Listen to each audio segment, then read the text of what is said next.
आने वाले समय में बीज के स्तर में भी हम लोग पूरे राज्य को आत्मनिर्भर बना सके। आज आप देखेंगे ब्लॉक में आवास का काम बीएलडब्ल्यू कर रहे हैं, मनरेगा का नापी वापी भी बीएलडब्ल्यू कर रहे हैं, मतलब एग्रीकल्चर को छोड़ के सारे काम बीएलडब्ल्यू कर रहे हैं। तो उनको भी रुचि लेने की जरूरत है, क्योंकि इस विभाग से उनको पेमेंट किया जा रहा है, इस विभाग के योजनाओं के बारे में उनको जानकारी नहीं है, तो ये चिंता का विषय है। राहुल गांधी जी लगातार एमएसपी के बारे में बात करते हैं, स्वामीनाथन जी का जो रिपोर्ट है उसको लागू करने की बात करते हैं। मुझे लगता है कांग्रेस पार्टी से ज्यादा कोई इसके बारे में चिंतित नहीं है आज के दिन। हमारा मकसद है, हमारा उद्देश्य है कि आने वाले समय में ये राज्य को कैसे हम लोग कृषि के क्षेत्र में, पशुपालन के क्षेत्र में हम लोग आत्मनिर्भर बनाएं। हम लोग एक बड़ा कोई छलांग मारने के लिए नहीं आए हैं, हम लोग एक सस्टेनेबल सिस्टम बनाना चाहते हैं, सस्टेनेबल चीजों को लागू करना चाहते हैं। आज हम लोग कृषि, पशुपालन और सहकारिता विभाग का मासिक बैठक, जो दूसरा मासिक बैठक मेरा था, हम लोगों ने आज विभाग से किया है और ये बैठक अभी भी जारी है। और बहुत सारी चीज़ें जो पिछली बैठक में चर्चा हुई थी उन्हीं का मेजरली हम लोग एक्शन टेकन रिपोर्ट में चर्चा कर रहे हैं, और बहुत सारी चीज़ें हैं जो ज़मीन से जुड़ी हुई हैं वो भी निकल के आ रही हैं। और हमारा मकसद है, हमारा उद्देश्य है कि आने वाले समय में ये राज्य को कैसे हम लोग कृषि के क्षेत्र में, पशुपालन के क्षेत्र में हम लोग आत्मनिर्भर बनाएं, उसी की ओर हम लोग काम कर रहे हैं। आज हम लोग हाल फिलहाल में आप लोगों ने देखा होगा कि हम लोगों ने 10 गांव के साथ बीज ग्राम के लिए एमओयू किया, मगर पूर्व में क्या हुआ था कि इसी तरह से बीज ग्राम थे, लगभग 10 बीज ग्राम, जो कि सही तरीके से संचालन नहीं होने के कारण फेलियर हो गया, क्योंकि हमारे पास उस समय मजबूत सीड कॉरपोरेशन भी नहीं था और seed testing agency, certification agency भी नहीं थी।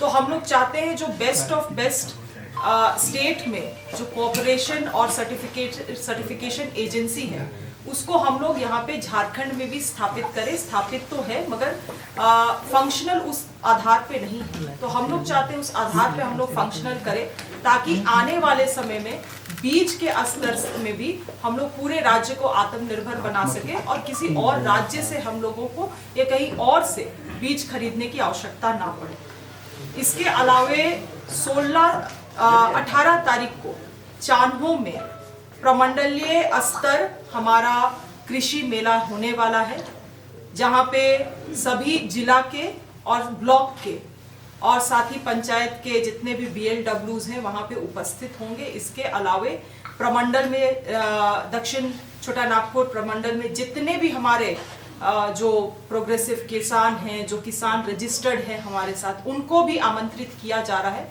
ये बहुत ही बड़े स्तर पे हम लोग करेंगे और मुझे लगता है इस तरह से हम लोग आगे जाके हर एक प्रमंडल में इस कार्यक्रम को अंजाम देने का काम करेंगे। एक चुनौती निकल के आ रही है, जो कि है कि बहुत सारे योजनाओं को हम लोग जमीनी स्तर पर क्रियान्वयन नहीं कर पा रहे हैं, और जिसका मुख्य रूप से कारण है कि हमें जो वैध बेनिफिशियरी हैं, जो लेजिट बेनिफिशियरीज हैं, लाभुक हैं, उन तक हमारी योजना पहुंच ही नहीं पा रही है। बहुत बार ऐसा हो रहा है कि जिनको पहले योजना मिला था उन्हीं को दोबारा से वही योजना दे दिया जा रहा है, वही ट्रेनिंग दे दिया जा रहा है।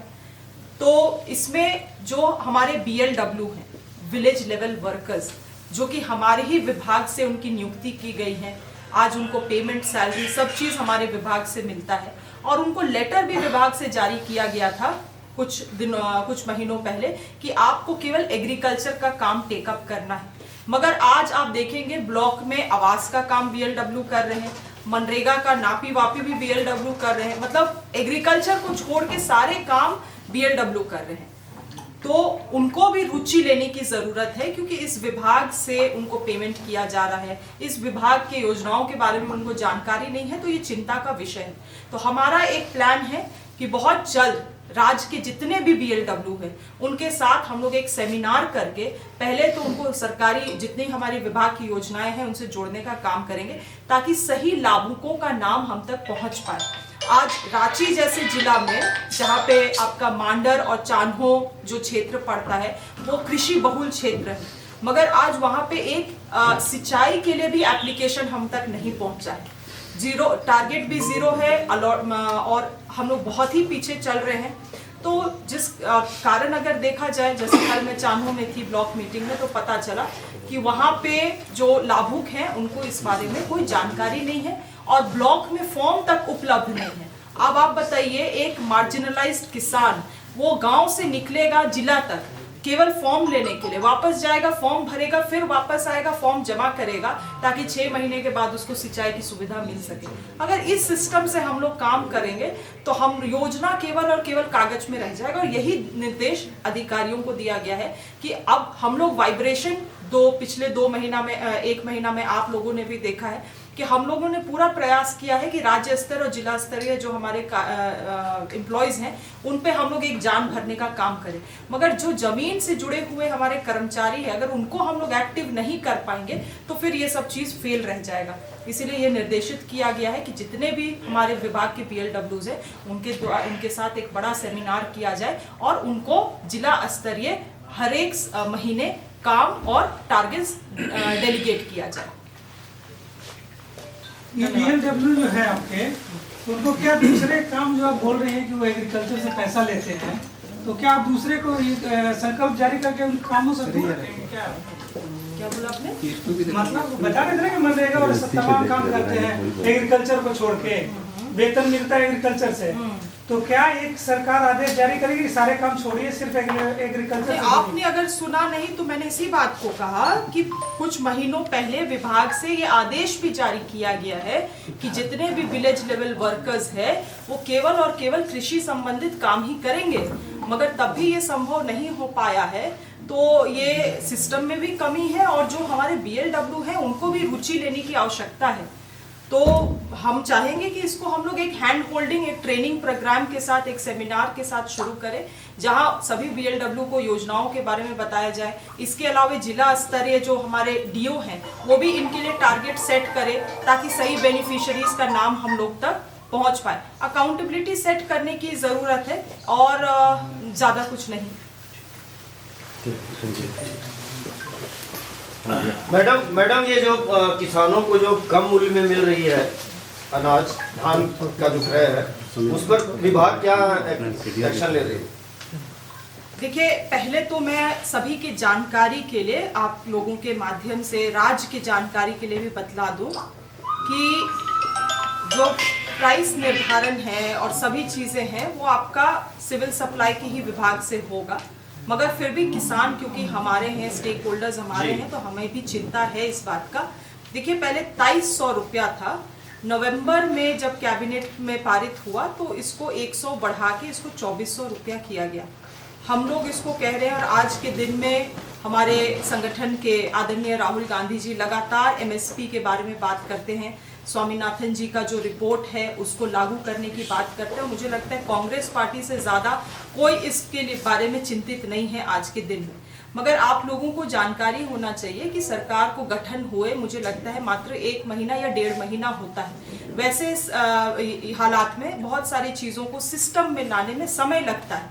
आपको बजट अलॉटमेंट करना पड़ता है, वो बजट पारित होता है विधानसभा से, उसके बाद उसको आपको एग्जीक्यूट करना पड़ता है। तो सिस्टम है, प्रक्रिया है और मुझे लगता है इस बार जो हमारा इतना मजबूत सरकार गठन हुआ है तो काफ़ी स्टेबल भी हम लोग रहेंगे और इसको निश्चित रूप से लागू करेंगे, मगर धीरे धीरे। हम लोग एक बड़ा कोई छलांग मारने के लिए नहीं आए हैं, हम लोग एक सस्टेनेबल सिस्टम बनाना चाहते हैं, सस्टेनेबल चीज़ों को लागू करना चाहते हैं और इसके लिए आप लोगों की भी आवश्यकता है ताकि सही न्यूज़ को आप लोगों तक, जनता तक पहुंचा सके।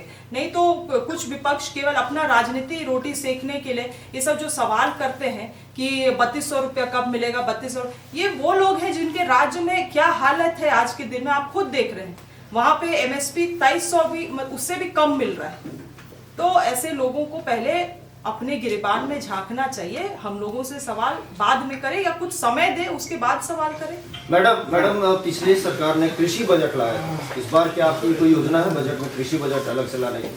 कुछ चीज़ें हम लोग ऐड कर रहे हैं, निश्चित रूप से बहुत अच्छी चीज़ें हैं। और इससे ज़्यादा तो मैं आपको अगर बताऊं तो बहुत कुछ अच्छी योजनाएं हैं जो सरकार के द्वारा कृषि पशुपालन में चलाई जा रही है, मगर उसका क्रियान्वयन सही तरीके से नहीं होने के कारण आज वो हम मतलब उसके बारे में कुछ ज़्यादा ब्रैग नहीं कर सकते हैं, बड़ाई नहीं कर सकते हैं, सरकार उसको शोकेस नहीं कर सकती है। तो मैं चाह रही हूँ कि उन एग्जिस्टिंग योजनाओं में कुछ सर्कुलर के माध्यम से बदलाव लाया जा सके, ताकि उन योजनाओं को हम लोग सही तरीके से क्रियान्वयन कर सके। और मेरा ध्यान विशेष रूप से इसमें है कि आज जो अधिक से अधिक लोग पलायन कर रहे हैं, अगर मैं आपको जो बतला रही हूँ, जितनी भी योजनाएं हैं, अगर उसको हम लोग सही तरीके से अगर चालू कर देते, आम जो सर्कुलर में लिखा हुआ है, जो राज्यादेश में लिखा हुआ है, एमओयू में लिखा हुआ है, वर्ड बाय वर्ड अगर उसको एजेंसी फॉलो करती तो आज लोगों को यहाँ पे पलायन करने का आवश्यकता नहीं पड़ता।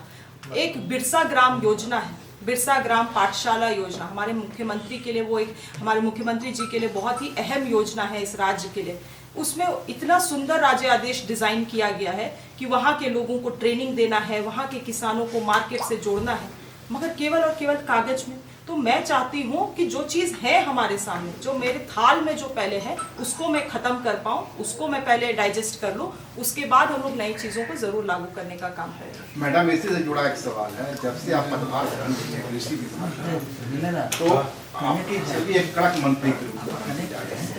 माना ये जा रहा है कि सीपी नेहा तिर्की को अधिकारी फाइलों के मकर जाल में नहीं उलझा सकते, और तो ये तो एक परसेप्शन है। वास्तविक स्थिति क्या है? क्या आपके अधिकारी सरकार की कल्याणकारी योजनाओं के प्रति संवेदनशील हो रहे हैं? ऐसा आपको महसूस हो रहा है? मैं इसको इसी तरह से देखती हूँ कि हम लोग 5 साल के लिए आते हैं और ये अधिकारी 60 साल का सर्टिफिकेट लेकर आते हैं, और बहुत सारी चीज़ों में इनको घुमाने का भी बहुत अच्छा एक्सपीरियंस रहता है। मेहनत रंग ला रही है। ठीक है, मगर मेहनत हम लोग निश्चित रूप से करेंगे। बाकी क्या होगा, जो मैं मेहनत कर रही हूँ अपने विभाग में, इसका क्या रिजल्ट आएगा ये तो समय ही बताएगा। मैं भी आपने स्वामीनाथन कमीशन की चर्चा की, क्या आने वाला बजट में, जो बजट आने वाला है, उसमें स्वामीनाथन कमीशन के कुछ रिकमेंडेशन को कृषि विभाग तरजीह देने जा रही है क्या?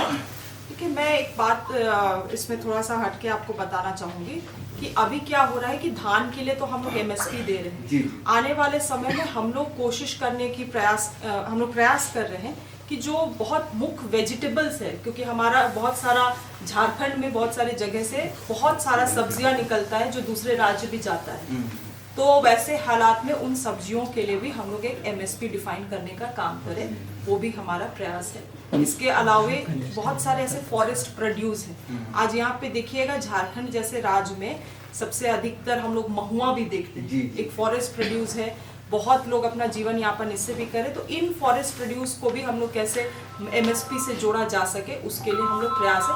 मगर जब तक इसको हम लोग कुछ ब्लूप्रिंट नहीं तैयार कर लेते हैं, मुझे लगता है ये अभी एक प्रयास के रूप में ही दिख रहा है।